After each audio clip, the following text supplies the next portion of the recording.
जय हिंद दोस्तों, स्वागत है आपका रैंकर टीम यूट्यूब चैनल पर। आज हम डिस्कस करेंगे जीके के महत्वपूर्ण वन लाइनर क्वेश्चन जो हमारे हिस्ट्री के सब्जेक्ट के हैं और बहुत ही ज़्यादा हमारी परीक्षा के लिए महत्वपूर्ण रहेंगे। ठीक है, तो स्टार्ट करते हैं क्लास के लिए। उससे पहले हमारी क्लास को लाइक करें और वीडियो को शेयर करें और ज़्यादा से ज़्यादा हमारे चैनल को सब्सक्राइब करें और वीडियो को लाइक करें। ठीक है, स्टार्ट करते हैं क्लास के लिए। तो पहला प्रश्न कहता है, गुप्त साम्राज्य का संस्थापक कौन था? तो गुप्त साम्राज्य का जो संस्थापक थे वो कौन थे? वो थे श्री गुप्त। ठीक है, अगला प्रश्न कहता है कि गुप्त साम्राज्य का उदय कब हुआ?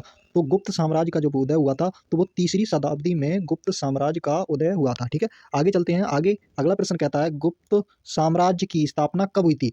कहाँ हुई थी? यानी गुप्त साम्राज्य की स्थापना कहाँ हुई थी? ये हुई थी कौशाम्बी में। ठीक है, अगला हो जाता है हमारा, श्री गुप्त का शासनकाल कब से कब तक था? यानी श्रीगुप्त जो शासनकाल था उनका कब से कब तक चला था? तो वो चला था 240 ईस्वी से 280 ईस्वी तक। ठीक है, ये बहुत ज़्यादा इंपॉर्टेंट प्रश्न है, परीक्षा में पूछा जाता है। ठीक है, कि श्रीगुप्त का जो शासनकाल है वो कब से कब तक था? तो आप बताओगे 240 से 280 तक। ठीक है, अगला प्रश्न कहता है कि श्रीगुप्त का उत्तराधिकारी कौन हुआ? तो यानी कि श्रीगुप्त के बाद उनका उत्तराधिकारी यानी श्रीगुप्त के बाद कौन सा शासक आया? वो आया था घटोत्कच। ठीक है, घटोत्कच। आगे हो जाते हैं कि घटोत्कच किसका पुत्र था? तो घटोत्कच जो था वो श्रीगुप्त का पुत्र था और उसका उत्तराधिकारी बना। ठीक है, आगे चलते हैं घटोत्कच के शासनकाल के बारे में। अगला कहता है प्रश्न, यानी घटोत्कच का शासनकाल कब से कब तक है? तो है घटोत्कच का जो शासनकाल है वो 280 ईस्वी से 380 ईस्वी तक घटोत्कच का शासनकाल रहा था। आगे चलता है, अगला प्रश्न कहता है कि घटोत्कच का उत्तराधिकारी कौन बना? तो घटोत्कच का उत्तराधिकारी कौन बना था? वो बना था चंद्रगुप्त प्रथम। ठीक है, चंद्रगुप्त प्रथम। और चंद्रगुप्त मौर्य जो था वो मौर्य वंश के थे। ठीक है, उन्होंने मौर्य वंश की स्थापना की थी। यहाँ कौन है? चंद्रगुप्त प्रथम। ये किसके पुत्र थे? ये थे घटोत्कच। ठीक है, आगे चलते हैं।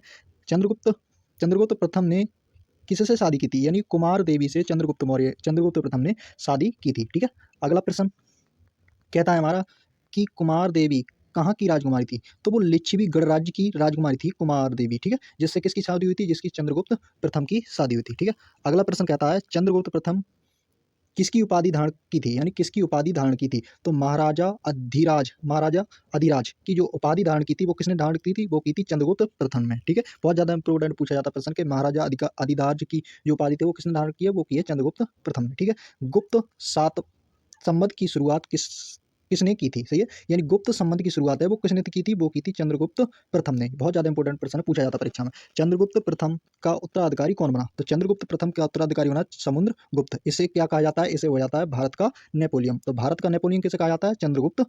समुद्रगुप्त को कहा जाता है। ठीक है, अगला हो जाता है, समुद्रगुप्त किसका पुत्र था? तो वो चंद्रगुप्त प्रथम का पुत्र था। कौन था वो? समुद्रगुप्त चंद्रगुप्त प्रथम का पुत्र था। अगले चलते हैं। अगला प्रश्न कहता है समुद्र अगला प्रश्न कहता है हमारा कि समुद्रगुप्त राजगद्दी पर कब बैठा? तो 335 ईस्वी में समुद्रगुप्त ने अपनी राजगद्दी पर अधिकार किया। ठीक है, अगला प्रश्न कहता है समुद्रगुप्त ने आर्यव्रत के कितने शासकों को पराजित किया? ठीक है, तो इसने 9 शासकों को पराजित किया, इसीलिए इसका नाम क्या रखा गया है? भारत का नेपोलियन। ठीक है, और दक्षिणावर्त के कितने शासकों को समुद्रगुप्त ने पराजित किया? तो ये थे